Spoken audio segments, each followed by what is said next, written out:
ಎಲ್ಲರಿಗೂ ನಮಸ್ಕಾರ. Welcome to our ಕೈಸಲ ಕ್ಲಾಸಸ್.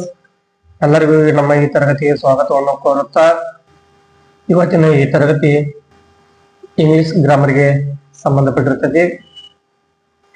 ಇಂಗ್ಲಿಷ್ ಅಂದ್ರೆ ಎಷ್ಟೋ ಜನರಿಗೆ ಭಯ ಆಗ್ತೈತಿ. ಇಂಗ್ಲಿಷ್ ಅಂದ್ರೆ ಸ್ವಲ್ಪ ಕಠಿಣ, ಹೇಗೆ ಕಲಿಯೋದು ಅಂತ ತುಂಬಾ ಯೋಚನೆಯಲ್ಲಿ ಇದ್ದೀರಾ. ಇನ್ನು ಮುಂದೆ ಭಯ ಬೇಡ, ಅತ್ಯಂತ ಸರಳ ರೀತಿಯಲ್ಲಿ ನಿಮ್ಮ ಮಾತೃಭಾಷೆ ಅಂದ್ರೆ ಕನ್ನಡ ಮತ್ತು ಇಂಗ್ಲಿಷ್ ಮೂಲಕ ಅತ್ಯಂತ ಸರಳ ರೀತಿಯಲ್ಲಿ ಇಂಗ್ಲಿಷ್ ತರಗತಿಯನ್ನ ಆರಂಭ ಮಾಡೋಣ.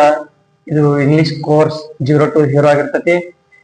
ಯಾರಿಗೂ ಏನು ಬರಲ್ಲ ಅಂದ್ರೂ ಈ ತರಗತಿಯನ್ನು ವೀಕ್ಷಣೆ ಮಾಡಿದರೆ ಸಾಕು, ನಿಧಾನವಾಗಿ ನಿಮ್ಮ ಇಂಗ್ಲಿಷ್ ಗ್ರೋತ್ ಹೆಚ್ಚಾಗುತ್ತಾ ಹೋಗುತ್ತೆ.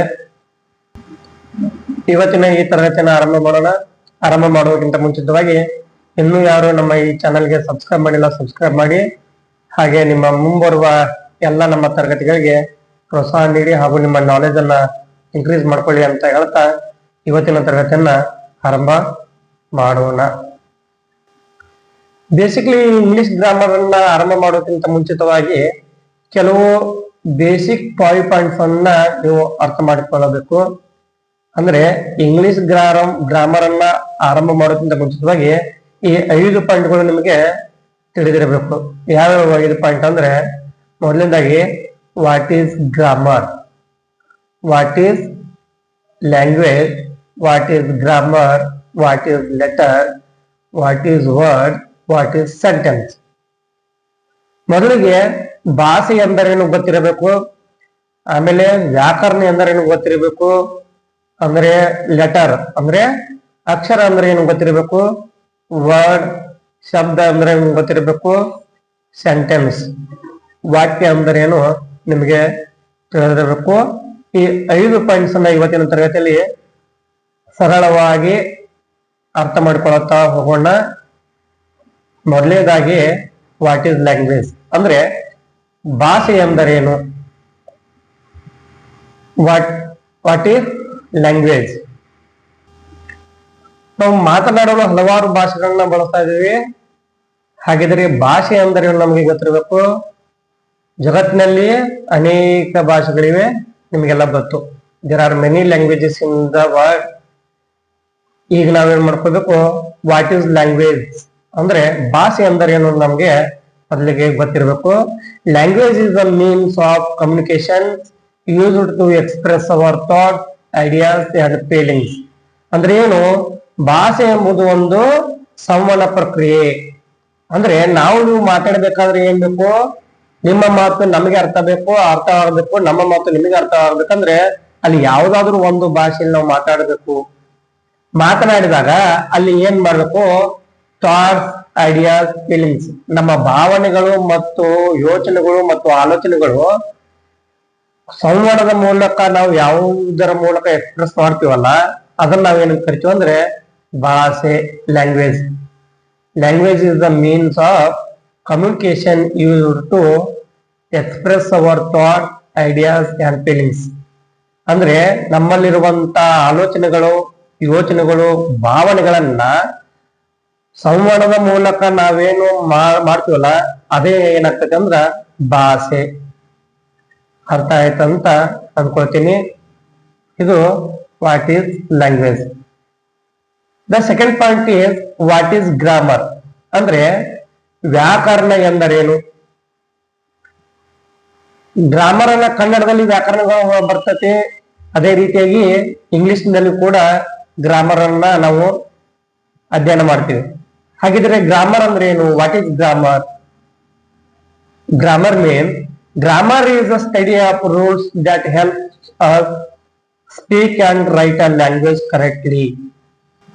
ಅಂದ್ರೆ ಒಂದು ಭಾಷೆಯನ್ನ ಮಾತನಾಡಲು ಮತ್ತು ಬರೆಯಲು ಅದರದೇ ಆದಂತ ಕೆಲವೊಂದು ನಿಯಮಗಳನ್ನ ಹೊಂದಿರ್ತವೆ. ಅವುಗಳನ್ನ ಏನ್ ಮಾಡ್ತೇವೆ, ಈಗ ನಾವು ಗ್ರಾಮರ್ ಮೂಲಕ ಏನ್ ಮಾಡ್ತೀವಿ, ಅಧ್ಯಯನ ಮಾಡ್ತೀವಲ್ಲ ಅದೇ ಗ್ರಾಮರ್. ಕೆಲವು ನಿಯಮಗಳನ್ನ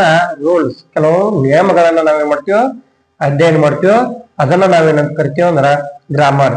grammar is the study of the grammar is the study of rules that help us speak and write a language correctly. ಅಂದ್ರೆ ಒಂದು ಭಾಷೆಯಲ್ಲಿನ ಮಾತನಾಡುವ ಮತ್ತ ಬರೆಯಲು ಸಹಾಯಕವಾಗುವಂತ ಒಂದು ನಿಯಮಗಳ ಅಧ್ಯಯನವನ್ನು ಏನಂತ ಕರಿತೀವಿ ಅಂದ್ರೆ ನಾವು ವ್ಯಾಕರಣ ಅಂತ ಕರಿತಾ ಇದ್ವಿ. ಅರ್ಥ ಆಯ್ತಲ್ಲ?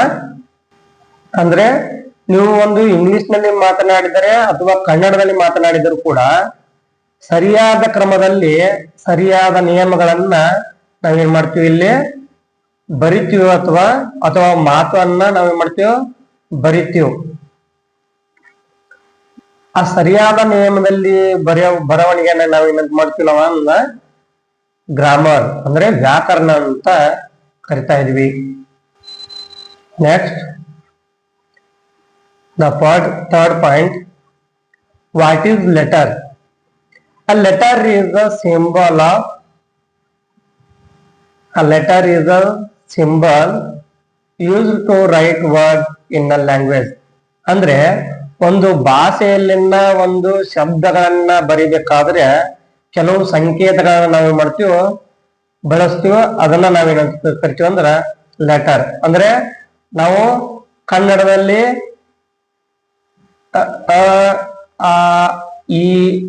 ಈ ರೀತಿ ಬಳಸಿದರೆ ಅದೇ ಇಂಗ್ಲಿಷ್ ನಲ್ಲಿ ಎ ಬಿ ಸಿ ಡಿ ಇವುಗಳನ್ನ ನಾವೇನು ಕರಿತೀವಿ ಅಂದ್ರ ಲೆಟರ್ಸ್ ಅಂತ ಕರಿತೀವಿ. ಅಂದ್ರೆ ನಾವು ಇಲ್ಲಿ ನೋಡ್ರಿ, ಇಲ್ಲಿ in the word cat CAT are letters. ಅಂದ್ರೆ ಕ್ಯಾಟ್ ಎನ್ನುವ ಒಂದು ಶಬ್ದದಲ್ಲಿ ಸಿ ಎನ್ನುವುದು, ಎ ಎನ್ನುವುದು, ಟಿ ಎನ್ನುವುದು ಇವೇನಾಗ್ತಾವಂದ್ರ ಲೆಟರ್ಸ್ ಅಂದ್ರೆ ಅಕ್ಷರಗಳು ಅಂತ ನಾವು ಕರಿತೀವಿ. ಆ ಲೆಟರ್ ಈಸ್ ಅ ಸಿಂಬಲ್ ಅಂದ್ರೆ ಸಂಕೇತಗಳು. CAT ಅಂದ್ರೆ ಏನು, ಇವು ಅಕ್ಷರಗಳ ಸಂಕೇತಗಳು. ಇವೆಲ್ಲಾ ಸೇರಿಸಿ ನಾವೇನ್ ಮಾಡ್ತೀವಿ, ಶಬ್ದಗಳನ್ನಾಗಿ ಮಾಡ್ತೀವಿ, ವರ್ಡ್ ಮಾಡ್ತೀವಿ. The next point, fourth point, what is word? A word is a group of letters that has meaning. ಅಂದ್ರೆ ಏನು, word is a group of letters that has meaning.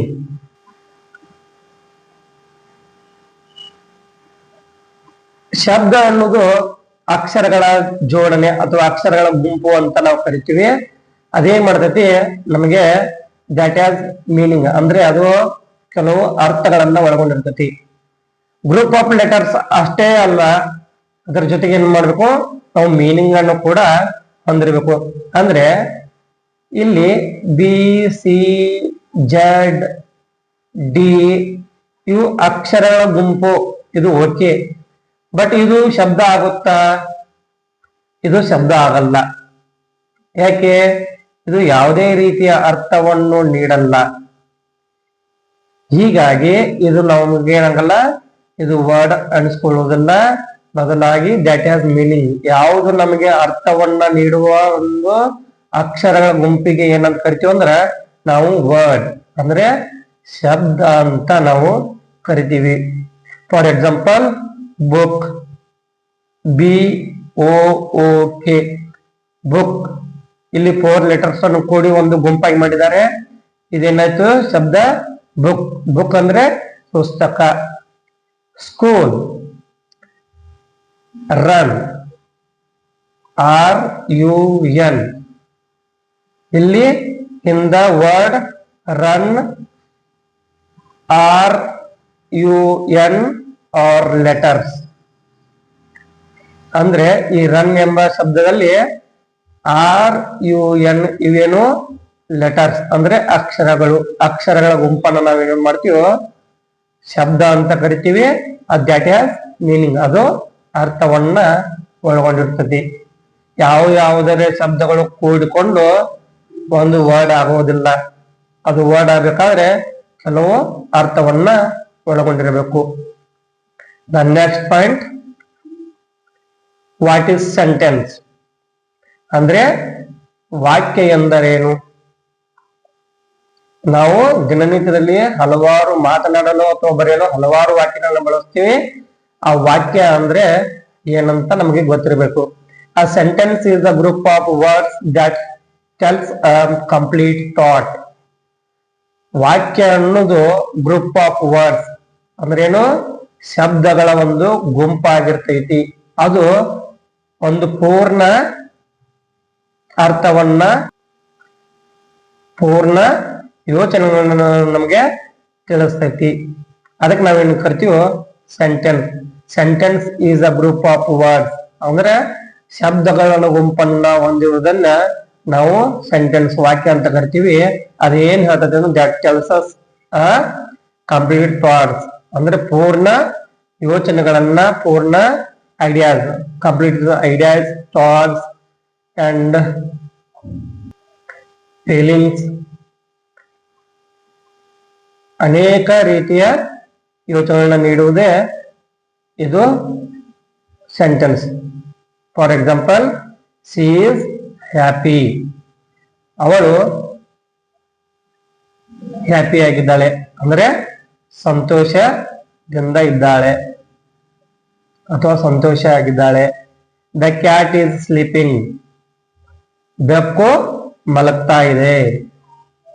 The cat is sleeping.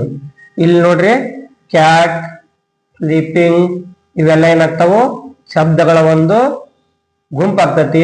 ಇದೆಲ್ಲ ಸೇರಿ ಏನಾಗ್ತದೆ ಅಂದ್ರ ಒಂದು ವಾಕ್ಯ. She is happy, the cat is sleeping.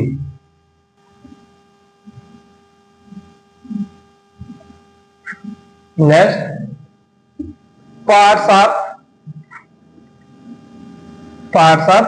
Sentence ಅಂದ್ರೆ ವಾಕ್ಯದಲ್ಲಿನ ಭಾಗಗಳು ಯಾವುವು? ಒಂದು ಸೆಂಟೆನ್ಸ್ ಆಗಬೇಕಾದ್ರೆ sentence is equal to subject plus predicate. ಒಂದು ಸಬ್ಜೆಕ್ಟ್ ಅಂದ್ರೆ ವಿಷಯ ಹೊಂದಿರಬೇಕು. ಆ ವಿಷಯವು ಕೆಲವೊಂದಿಷ್ಟು ಭಾಗಗಳನ್ನ ಹೊಂದಿರ್ತೈತಿ. ಒಂದು ಸೆಂಟೆನ್ಸ್ ಅಂದ್ರೆ ಒಂದು ವಾಕ್ಯ ಆಗಬೇಕಾದ್ರೆ ಒಂದು ಸಬ್ಜೆಕ್ಟ್ ಬೇಕು ಮತ್ತೆ ಪ್ರೆಡಿಕೇಟ್ ಬೇಕು. Subject and predicate are the two parts of a complete sentence.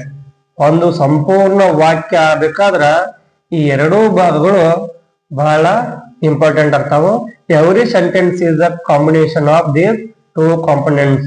ಪ್ರತಿಯೊಂದು ಸೆಂಟೆನ್ಸ್ ಏನಾಗಿರ್ತದೆ ಅಂದ್ರೆ ಪ್ರತಿಯೊಂದು ವಾಕ್ಯವು ಈ ಎರಡು ಭಾಗಗಳನ್ನ ಇದು ಹೊಂದಿರ್ತೈತಿ. Subject, sentence is equal to subject plus predicate. ಈಗ ನಾವೇನ್ ಮಾಡೋಣ, for example, I like mangoes. ಇಲ್ಲಿ ಐ ಅನ್ನೋದೇನು, ಇದು ಸೆಂಟೆನ್ಸ್ಗೆ ಉದಾಹರಣೆಗಳಾಗ್ತವೆ. I like mangoes, she is my friend, the sun rises in the east, he plays football. ಇವು ವಾಕ್ಯಗಳಿಗೆ ಉದಾಹರಣೆಗಳಾಗ್ತಾವ. ಈ ವಾಕ್ಯದಲ್ಲಿ I, she, the sun, he ಇವೇನಾಗ್ತಾವಂದ್ರ ಸಬ್ಜೆಕ್ಟ್ಗಳು ಆಗ್ತವೆ.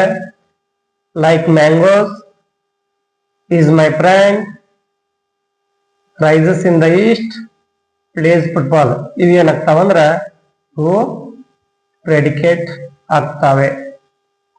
ಹಾಗಿದ್ರೆ ಸಬ್ಜೆಕ್ಟ್ ಅಂದ್ರೆ ನಾವೇನ್ ಮಾಡೋಣ, ಇಲ್ಲಿ ನೋಡೋಣ. Subject, the subject is the person, animal R thing that does the action in a sentence.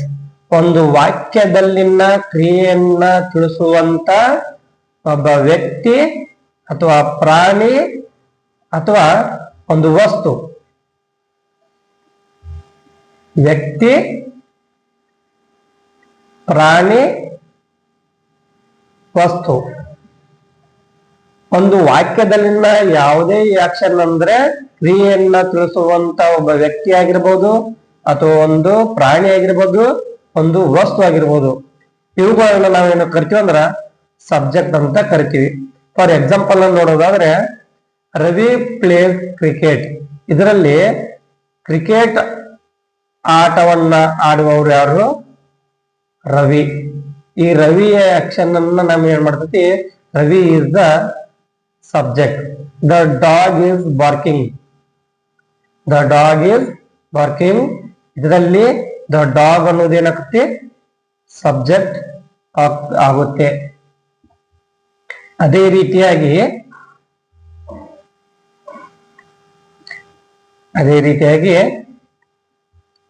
Predicate. Predicate ಅಂದ್ರೆ ಏನು? The predicate is that part of a sentence which tells us something about the subject. Predicate ಅನ್ನೋದೇನು, ಒಂದು ವಾಕ್ಯದಲ್ಲಿನ ಒಂದು ಭಾಗ ಆಗಿರ್ತೈತಿ. ಅದು ಏನ್ ಹೇಳ್ತೈತಿ ಅಂದ್ರ ಸಮಥಿಂಗ್ ಅಬೌಟ್ ದ ಸಬ್ಜೆಕ್ಟ್, ಒಂದು ವಿಷಯದ ಕುರಿತಾಗಿ ವಿಷಯವು ಏನು ಹೇಳದತ್ಲ ಅದರ ಬದಲಾಗಿ ಏನ್ ಮಾಡ್ತದೆ, ಇದು ತಿಳಿಸ್ತೈತಿ. Which tells us something about the subject, ವಿಷಯವು ಏನು ಹೇಳುತ್ತೆ ಅನ್ನೋದು ಇದು ಪ್ರೆಡಿಕೇಟ್ ನಮಗೆ ತಿಳಿಸ್ತೈತಿ. For example, Ravi plays cricket. ಇದರಲ್ಲಿ ರವಿ ಸಬ್ಜೆಕ್ಟ್ ಆದ್ರೆ ಆ ಸಬ್ಜೆಕ್ಟ್ ಏನ್ ಸಮಥಿಂಗ್ ಅಬೌಟ್ ಸಬ್ಜೆಕ್ಟ್, ಸಬ್ಜೆಕ್ಟ್ ಬದಲು ಏನು ತಿಳ್ತತಿ, ಪ್ಲೇಸ್ ಕ್ರಿಕೆಟ್, ಕ್ರಿಕೆಟ್ ಅನ್ನ ಆಡುವುದನ್ನ ಯಾರು, ರವಿ ಆಟ ಆಡ್ತಾನಂದ ಇದು ಪ್ರೆಡಿಕೇಟ್ ತಿಳಿಸ್ತತಿ. ಪ್ಲೇಸ್ ಕ್ರಿಕೆಟ್ ಅನ್ನೋದೇನು predicate. The dog is barking. Is barking ಅನ್ನೋದೇನು ಇಲ್ಲಿ ಪ್ರೆಡಿಕೇಟ್ ಆಗಿರ್ತೈತಿ. ಅದೇ ರೀತಿಯಾಗಿ she is reading a book. ಇಲ್ಲಿ ಸಿ ಅನ್ನೋದು ಸಬ್ಜೆಕ್ಟ್ ಆದ್ರೆ ಇಸ್ ರೀಡಿಂಗ್ ಅ ಬುಕ್ ಅನ್ನೋದೇನು ಇಲ್ಲಿ ಪ್ರೆಡಿಕೇಟ್ ಆಗಿರುತ್ತದೆ. ಅರ್ಥ ಆಯ್ತಂತ ಅಂದ್ಕೊಳ್ತೀನಿ.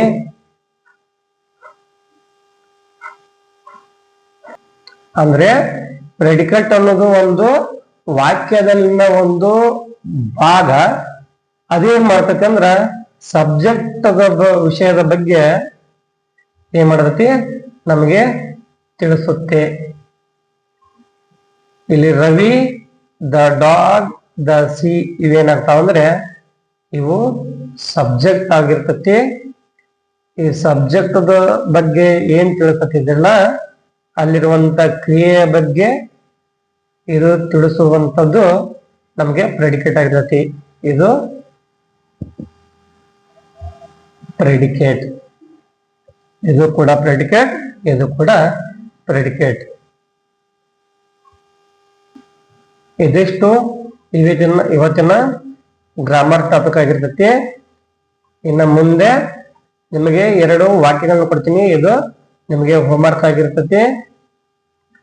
C is eating and Ravi went to the market. ಇದರಲ್ಲಿ ಸಬ್ಜೆಕ್ಟ್ ಯಾವುದು ಪ್ಲಸ್ ಪ್ರೆಡಿಕೇಟ್ ಯಾವುದು ಅಂತ ನೀವೇ ಮಾಡಬೇಕು. ನಮಗೆ ಕಮೆಂಟ್ ಮೂಲಕ ನೀವು ಆನ್ಸರ್ ಅನ್ನ ಮಾಡಬೇಕು.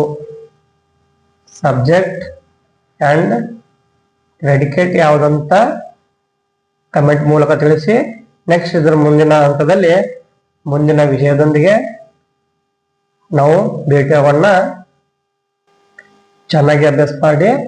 ಮುಂದಿನ ಹಂತದಲ್ಲಿ sentence, the part of sentence, types of sentence ಅಧ್ಯಯನ ಮಾಡೋಣ. ನಿಧಾನಗತಿಯಲ್ಲಿ ನಾವು ಇಂಗ್ಲಿಷ್ ಅನ್ನ ಕಲಿತಾ ಹೋಗೋಣ. ಕಠಿಣ ಇದ್ದಂತ ಇಂಗ್ಲಿಷ್ ಅನ್ನ ನಾವೇನ್ ಮಾಡೋಣ, ನಿಧಾನವಾಗಿ ಸರಳ ಮಾಡುತ್ತಾ ಹೋಗೋಣ ಅಂತ ಹೇಳ್ತಾ, ತರಗತಿ ಇಷ್ಟವಾದಲ್ಲಿ ಲೈಕ್ ಮಾಡಿ, ಅದೇ ರೀತಿಯಾಗಿ ನಿಮ್ಮ ಎಲ್ಲ ಸ್ನೇಹಿತರಿಗೆ ಶೇರ್ ಮಾಡಿ, ಮತ್ತೆ ನಮ್ಮ ಚಾನೆಲ್ನ ಸಬ್ಸ್ಕ್ರೈಬ್ ಮಾಡಿ ಅಂತ ಹೇಳ್ತಾ ಎಲ್ಲರಿಗೂ ಶುಭವಾಗಲಿ. ನಮಸ್ಕಾರಗಳು.